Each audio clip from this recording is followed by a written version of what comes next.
آل محمد کا ہے، انہوں نے آل کا لفظ بولا، انہوں نے اہل کا نہیں بولا۔ آل کا لفظ عام ہے، آل کا لفظ پیروکاروں کے بارے میں بھی بولا جا سکتا ہے اور خاندان والوں کے بارے میں بھی بولا جا سکتا ہے۔ جس معنوں میں ہم بولتے ہیں نا فلاں آدمی کا خاندان، تو اس معنی میں بھی آل محمد کہا جا سکتا ہے۔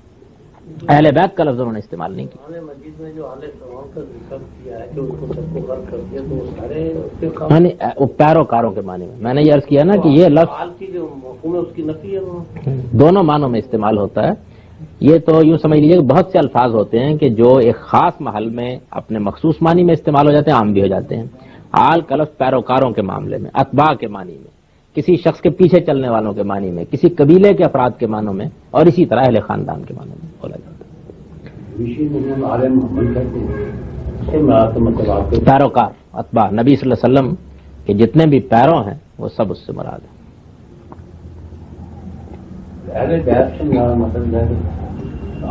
اہل بیت تو قرآن مجید کی سری نص سے ثابت ہے کہ صرف نبی صلی اللہ علیہ وسلم کی ازواج مطہرات، اور وہ روایت سخت مجروح اور سخت ضعیف روایت ہے جس میں نبی صلی اللہ علیہ وسلم کی چادر میں لینے اور اس طرح کا واقعہ بیان کیا گیا ہے۔ قرآن مجید بالکل صریح الفاظ میں اہل بیت نبی صلی اللہ علیہ وسلم کی ازواج کو کہتا ہے۔ خیر کہنے وہ جو بھی کہہ لیں، بالکل اس میں شبہ نہیں۔ اہل بیت کا لفظ قرآن مجید نے نبی صلی اللہ علیہ وسلم کی ازواج مطہرات کے لیے استعمال کیا ہے، اور اس میں بھی کوئی شبہ نہیں ہے کہ عربی زبان میں اہل بیت کا لفظ داماد کے لیے کبھی استعمال نہیں ہوتا، یعنی عربیت کا ذوق اس کے بالکل خلاف ہے، کبھی نہیں ہوتا۔ اس کے لیے نئی زبان تصنیف کرنی پڑے گی اگر داماد کو شامل کیا جائے، یہ تو نہیں ہو سکتا۔ بیٹی گھر میں رہتی ہو تو اہل البیت ہے، بیاہی گئی ہو تو اس پر اطلاق ناممکن ہے۔ اہل بیت کا مطلب ہے آدمی کے گھر والے، گھر میں جو لوگ بھی ہوتے ہیں وہ سب اہل بیت ہیں، لیکن داماد پر اس کا اطلاق کبھی نہیں ہوتا۔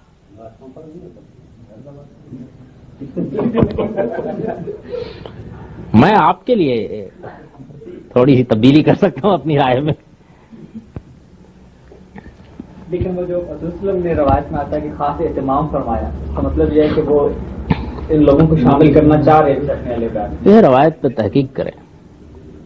قاری سعید الرحمان صاحب کا مضمون ہے اسی مہینے کے کہ اہل بیت کون روایت کا ذکر کرتا ہے۔ یہ روایت کوئی حدیث کی کبھی سندوں کے ساتھ نہیں ہم تک پہنچی ہے، بس اسی طرح کی روایت ہے، لوگوں میں مشہور ہو گئی۔ شیعہ نقطہ نظر کی روایات ویسے بھی لوگوں کو بڑی محبوب ہوتی ہیں، چل پڑتی۔ قرآن مجید کے الفاظ میں اس کی کوئی گنجائش نہیں۔ قرآن کو جو ایک منظم کتاب نہ ماننے کا جو مقدمہ ہے، اس کی بیسس کیا ہے کہ ہمارے جو پہلے دور کے فقہا ہیں ان کی نظر اس طرف نہیں گئی واضح انداز۔ ہمارے اس دور کے کسی فقیہ نے یہ نہیں کہا کہ قرآن میں نظم نہیں ہے، تو ان کے بارے میں یہ بدظنی کیوں کی جائے کہ وہ اس طرح ہی کوئی بات کہتے ہوں گے؟ ہمیں ان کے بارے میں حسن ظن رکھنا چاہیے۔ اور یہ بھی معلوم ہے کہ بہت سے مواقع پر وہ جو قریب میں سیاق و سباق ہوتا ہے اس سے استشہاد بھی کرتے ہیں۔ اس لیے بزرگوں کے معاملے میں بہتر یہ ہے کہ اجتنبوا کثیرا من الظن ان بعض الظن اثم۔ بات کی اندر آپ کہتے ہیں کہ سورہ اثر جو ہے وہ حضرت امام حسین علیہ السلام کے لیے نازل ہوئی کیونکہ انہوں نے صبر بھی کیا، حق بات کی تسلیم کی۔ بھائی سارا قرآن ہم سب کے لیے نازل ہوا ہے، جو آدمی اس میں شبہ کرتا ہے اس کو اپنے ایمان کی خیر بنانی چاہیے۔ یہ قرآن مجید کی اپنی نص ہے کہ یہ ہدی للناس ہے، اس لیے ہم سب کی ہدایت کے لیے ہے۔ فلاں کے بارے میں نازل ہوئی ہے، فلاں کے بارے میں نازل ہوئی ہے، یہ افسانے ہیں، یہ سب افسانے ہیں،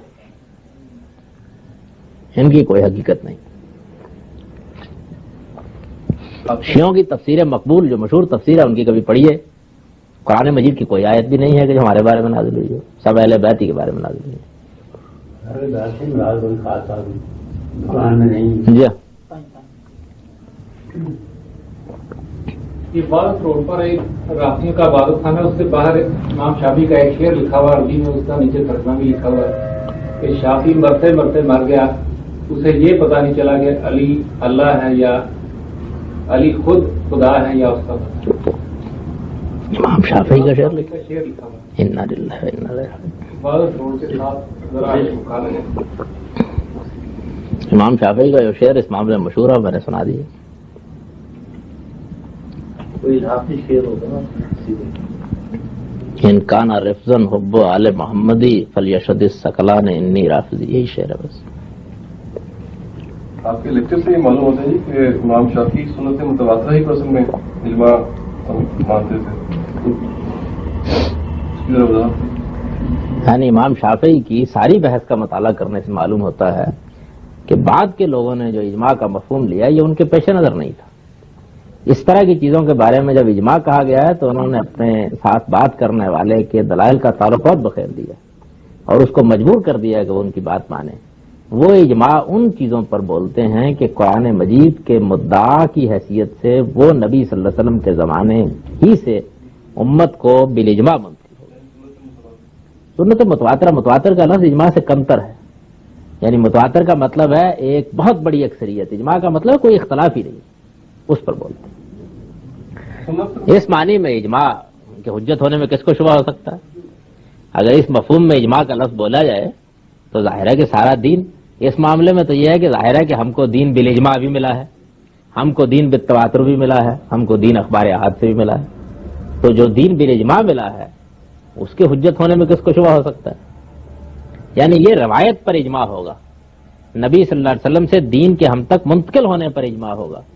قرآن اللہ کی کتاب ہے، قرآن کو محمد صلی اللہ علیہ وسلم نے اللہ کی کتاب کی حیثیت سے پیش کیا، اس پہ اجماع ہے۔ اگر آپ آیت پہ نگاہ ڈالیں تو پھر تو وہ صحیح بیٹھتی۔ میں اس وقت کوئی تنقید نہیں کر رہا ہوں نقطہ نظر پر، میں نے یہ پہلے عرض کر دیا تھا کہ میں ائمہ اربعہ پر لیکچر دیتے ہوئے پہلے ان کا نقطہ نظر بیان کروں گا، آخر میں اگر موضوع ہوا تو ایک لیکچر محاکمے کا دے دوں۔ امام شافعی نے کیا استدلال وہ امامت کے لیے امامت کبریٰ جس کو کہتے ہیں اصطلاح میں، ایک امامت تو مسجد کی بھی ہوتی ہے نا، امامت کبریٰ کے لیے یعنی مسلمانوں کی خلافت کے لیے خلیفہ کا قریشی ہونا مانتے، اس پر اجماع ہے ویسے بھی، یعنی جن معنوں میں ہمارے فقہاء اجماع کہتے ہیں، امام شافعی کی اصطلاح میں نہیں، سب لوگوں کی رائے یہی ہے۔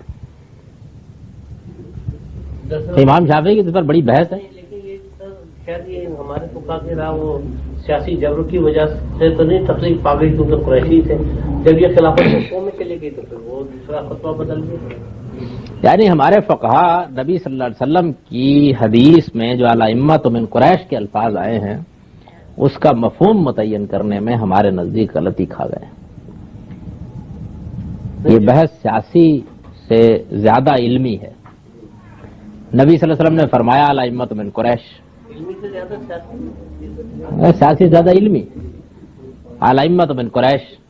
اب الائمۃ من قریش نہ صرف یہ کہ فرمایا بلکہ قریشی میں سے ائمہ ہوئے بھی، تو ایک چیز عمل سے بھی ثابت تھی اور نبی صلی اللہ علیہ وسلم کا فرمان بھی موجود تھا، تو علمی طور پر انہوں نے اس کا مفہوم یہ سمجھا کہ جب تک امت میں قریشی مل سکتا ہے اس وقت تک اسی کو خلیفہ بنانا۔ چنانچہ شاہ ولی اللہ کو دیکھیے نا، وہ بھی یہ کہتے ہیں کہ اگر ہمارے پاس خلافت کے امیدوار 4-5 ہوں گے اور ان میں سے قریشی ہوگا تو قریشی کو ترجیح دی جائے گی، نہیں میسر آیا تو پھر تو کیا ہو سکتا ہے۔ خلافت کے لیے قریشی کا کرائیٹیریا کافی ہو، شرائط میں سے ایک شرط یہ بیان کرتے ہیں، میں تو اس کا قائل نہیں ہوں، یہ واضح طور پر عرض کر دوں، میرے نزدیک تو روایت بالکل صحیح ہے، اس کا مدعا غلط سمجھا گیا ہے۔ اگر قابلیت میں غیر قریشی اس سے زیادہ معیار میں بلند ہو تو پھر بھی قریشی کوئی پریفرنس دیا جائے۔ جی یہی رائے ہے، یعنی اگر خلافت کے جو ضروری خصائص ہیں ان سے قریشی محروم ہی نہیں ہے تو بہرحال قریشی کو ترجیح دی جائے گی۔ یہ کوئی امام شافعی کی تنہا رائے نہیں ہے، باقی فقہا کی بھی یہی رائے ہے اور اس زمانے تک کے علماء کی یہی رائے ہے۔ خلافت قریشیوں سے نکل کے ترکوں کے پاس چلے گی، اس وقت بھی تو ہمارے شیخ الاسلام اور فقہا وغیرہ تھے، ان کا جب تجزیہ اصطلاح اللہ سے آپ غیر قریشی کی خلافت تسلیم کر دی تو اس سے اصطلاح بدل گیا۔ انہوں نے یہ کہا کہ قریش اب خلافت کے اہل نہیں رہے اور ان میں سے کوئی ایسا آدمی ملنا ہی ممکن نہیں رہا کہ جو اس وقت ذمہ داریوں کو سنبھال سکے.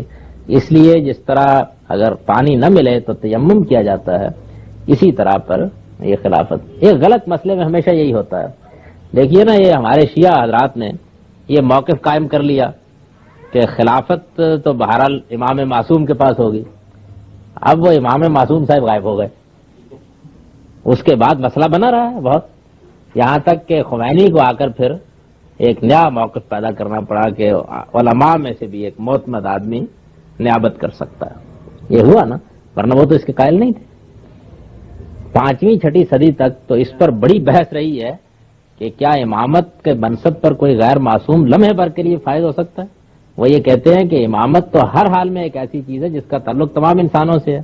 اگر امام کو عصمت حاصل نہیں ہے تو کس طرح لوگوں کی عزت آبرو اس کے حوالے کی جا سکتی ہے؟ اس لیے اس کا معصوم ہونا لازم ہے. اس پر بہت بحثیں کرتے تھے. اب سوال یہ ہے کہ جو اب اس کی نیابت کر رہا ہے، لوگوں کی عزت مال آبرو اس کے ہاتھ میں ہے یا نہیں؟ خمینی کے ہاتھ میں تو بہت رہی.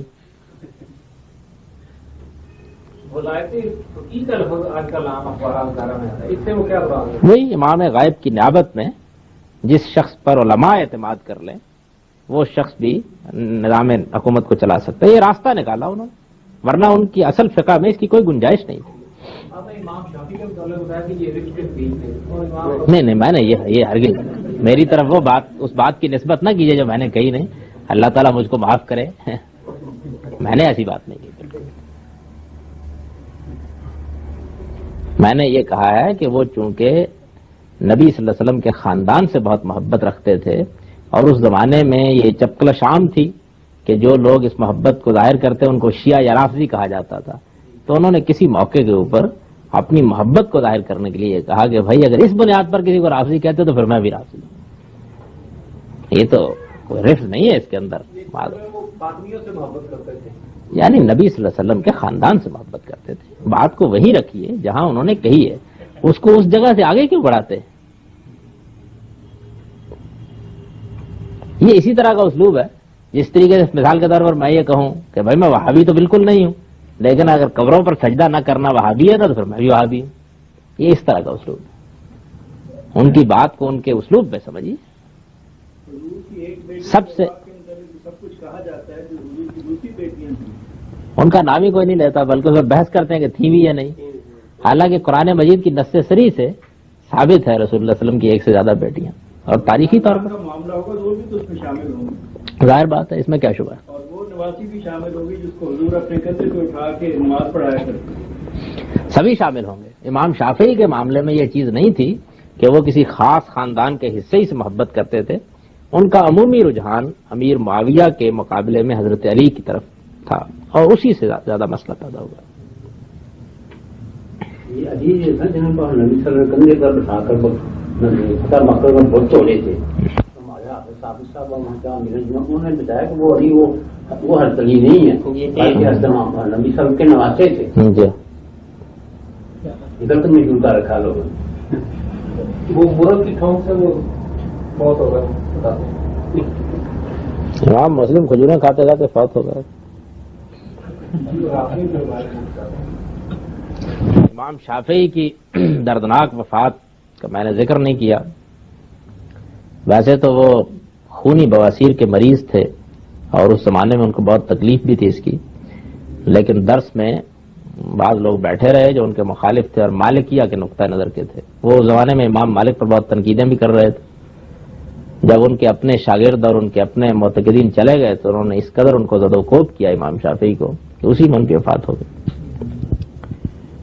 یہ حادثے کوئی نئے نہیں ہیں، ہوتے ہی رہے ہیں اس امت میں.